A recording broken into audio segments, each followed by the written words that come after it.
Okay. नमस्कार दोस्तों, स्वागत है आपका। आज है 18 मार्च। चलिए अपना करंट अफेयर सेशन स्टार्ट करते हैं और देखते हैं कौन सा प्रश्न है और कितने एम पर क्वेश्चन आंसर बन सकता है। आज का जो पहला क्वेश्चन हमने लिया है वो खेल से लिया हुआ है। खेल पे आधारित क्या क्वेश्चन है? रणजी ट्रॉफी 2024 की विजेता टीम कौन है? तो अभी हाल ही में रणजी ट्रॉफी दिया गया। सबसे पहले समझेंगे कि इसके विजेता कौन है, उपविजेता कौन है। रणजी ट्रॉफी किस खेल का ट्रॉफी है, इसकी शुरुआत कब से हुआ था, इसमें सर्वाधिक रन कौन बनाया और ये कहाँ पे खेला गया, और भी महत्वपूर्ण क्वेश्चन। तो रणजी ट्रॉफी 2024 का विजेता कौन है? वो है मुंबई। और पहला संस्करण था उसकी विजेता भी कौन था? वो भी शुरुआत में विजेता मुंबई थी। उप विजेता कौन है? वो है विदर्भ। रणजी ट्रॉफी क्या है? तो रणजी जो ट्रॉफी है यह भारत की घरेलू प्रथम श्रेणी क्रिकेट प्रतियोगिता है। इसका मतलब ये क्रिकेट की ट्रॉफी है। इसका शुरुआत 1934 से लेकर 1935 के बीच में हुआ था और प्लेयर रणजीत सिंह के नाम पे रणजी ट्रॉफी पड़ा है। इसमें सर्वाधिक रन कौन बनाए? एसएसवी जायसवाल जी। और ये कहाँ पे खेला गया? वानखेड़े स्टेडियम, मुंबई में। क्या रणजी ट्रॉफी ही केवल क्रिकेट का कप है या इसके अलावा भी? इसके अलावा अन्य जो क्रिकेट की ट्रॉफी है जैसे Vijay Hazare trophy, Deodhar trophy, Duleep trophy, Ranji trophy, Irani cup, CK Nayudu trophy. अभी हाल ही में विजय हजारे ट्रॉफी की विजेता कौन था? हरियाणा। उप विजेता राजस्थान। और अभी हाल ही में सीके नायडू ट्रॉफी किसको दिया गया? पहला रवि शास्त्री, दो लोग को दिया गया, रवि शास्त्री और फारूक इंजीनियर को। चलते हैं नेक्स्ट टॉपिक पे। नेक्स्ट टॉपिक हमने पहल से लिखा हुआ है। हाल ही में पीबी शब्द पहल किसने लॉन्च किया? और ये जो पीबी शब्द पहल है यह क्या है? समझ गए? पीबी शब्द पहल क्या है, इसको क्यों लॉन्च किया गया, इसका लाभ क्या है, इन सबको देखेंगे। तो हाल ही में जो पीबी शब्द लॉन्च किया गया, किसने लॉन्च किया? अनुराग ठाकुर, जो कि सूचना एवं प्रसारण मंत्री है। ये युवा एवं खेल मंत्रालय के भी मंत्री हैं। समझ गए? अगर बात करें कि पीबी शब्द पहल क्या है, तो पीबी प्रसार भारती। यह प्रसार भारती शक्ति बंधन आत्मनिर्भर भारत पहल है जिसको शुरुआत प्रसार भारती के द्वारा किया गया है।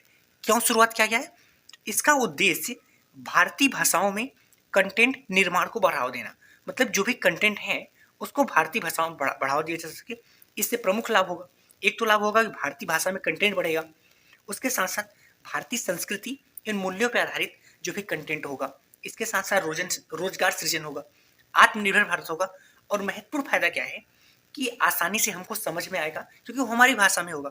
उसके बाद जानकारी जो है वो भी आसानी से मिल पाएगा, मनोरंजन भी, क्योंकि जो चीज मातृ चीजें होती है अपना होता है उसमें सब कुछ एकदम रियल होता है। अगर बात करें कि अपने संविधान में कितनी भाषाओं का उल्लेख किया गया है, टोटल 22 भाषाओं का, जिसको अनुसूची 8 में रखा गया है। चलते हैं नेक्स्ट टॉपिक पे।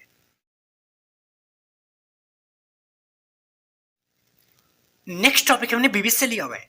सिक्किम राज्य का पहला रेलवे स्टेशन कहाँ पे बनाया गया? आप समझ रहे हो, मैं भी इस न्यूज को पढ़ा तो एक बार तो शौक रह गया कि अभी तक यहाँ पे कोई रेलवे स्टेशन नहीं था।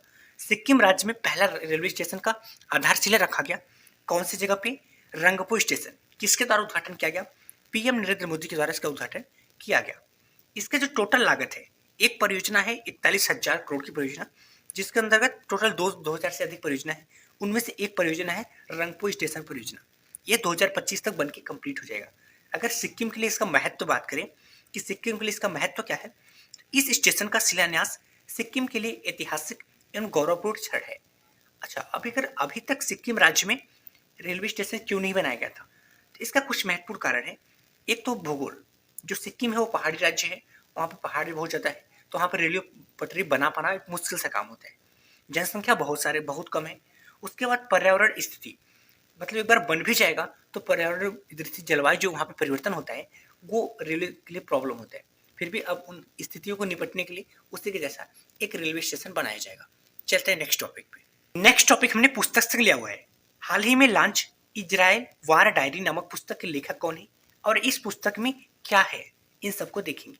तो इजरायली वार डायरी के नामक पुस्तक के लेखक कौन है? विशाल पांडे जी। इसको लॉन्च किसके द्वारा किया गया? अनुराग ठाकुर, जो कि युवा एवं खेल मंत्रालय के मंत्री हैं और ये सूचना एवं प्रसारण मंत्री के भी मंत्री हैं। इस पुस्तक में क्या है? जैसा कि नाम से समझ में आ रहा है कि इजराइल वार डायरी, इजराइल का जो वार था उसके बारे में कहानी है। तो जी हाँ, इस पुस्तक में क्या है? तो इसमें इजराइल और हमास के बीच जो संघर्ष था उसका स्टोरी है।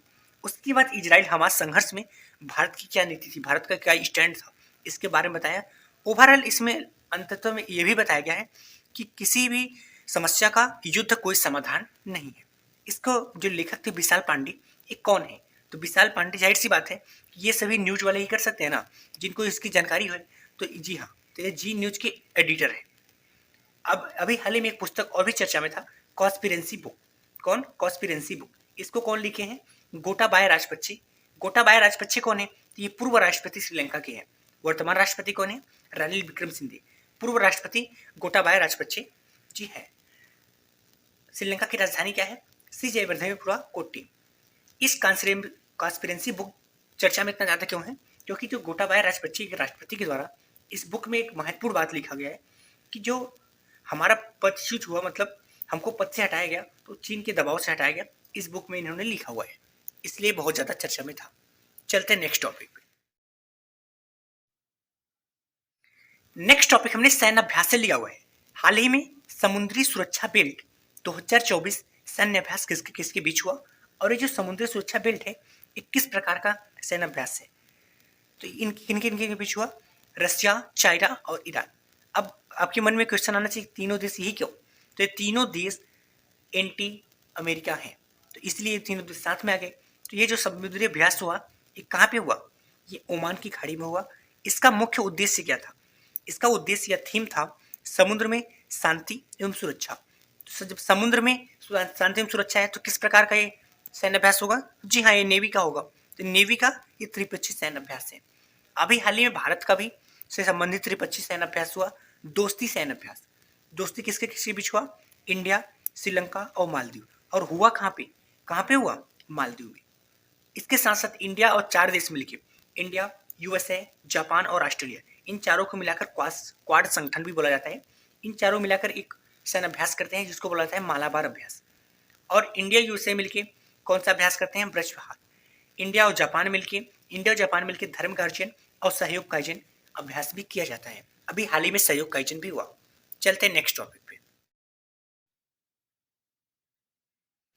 नेक्स्ट टॉपिक हमने बीबीसी से लिया हुआ है।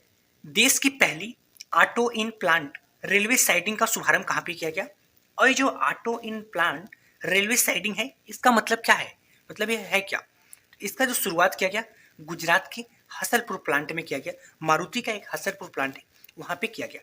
अगर बात करें कि यह क्या है, तो जैसा कि नाम से समझ में आ रहा है, auto in plant railway siding, इसका मतलब जो ऑटोमोबाइल कंपनियां होती हैं, अब चाहे मारुति का हो, हीरो का हो, होंडा को, ऑटोमोबाइल कंपनी का मतलब जो मैकेनिकल पार्ट बनाती है, जैसे गाड़ी का 4 व्हीलर 2 व्हीलर जितने भी मैकेनिकल पार्ट होते हैं, तो इसके लिए जो 4 व्हीलर गाड़ियां होती है, इसको रेलवे के माध्यम से संपूर्ण देश में भेजने के लिए इसको शुरुआत किया गया है। पहले क्या होता था? पहले ट्रकों का सबसे ज्यादा प्रयोग करते थे अंतिम स्थान तक पहुंचाने के लिए, मतलब जहां पे मैन्युफैक्चर हुआ और जहां पे डिस्ट्रीब्यूशन होना है, जहां से बेचा जाना है, वहां से सीधा ट्रकों के माध्यम से जाता था, या तो ट्रक से स्टेशन पे, फिर स्टेशन से स्टेशन जाता, उसके बाद फिर ट्रक के माध्यम से आना। तो इसके बीच होता क्या था? जब ट्रकों का हेल्प लेते थे तो यहाँ पे बहुत ज्यादा डेंट आता था। डेंट का मतलब खरोच आप कह सकते हो। तो इस सब प्रॉब्लम से बचने के लिए अभी एक रेलवे सुविधा से इन्होंने समझौता किया और रेलवे को ही प्लांट के बीचों बीच में लगा दिया, मतलब प्लांट के साथ लगा दिया कि प्लांट से ही सीधा डिस्ट्रीब्यूशन होगा वहां पे ही, समझ के। और रेलवे में तो कोई डिस्टर्ब करने वाला है नहीं, इससे यहाँ पे फायदा होगा, समझ के।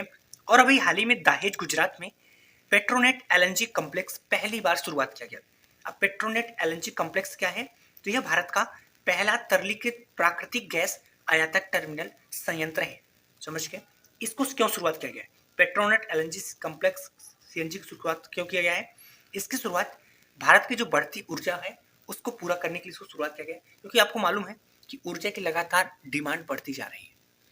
ओके दोस्तों, अगर आपको करंट अफेयर को शॉर्ट नोट्स के माध्यम में डिटेल में पढ़ना है तो आप इस फैमिली का हिस्सा बन सकते हैं। धन्यवाद।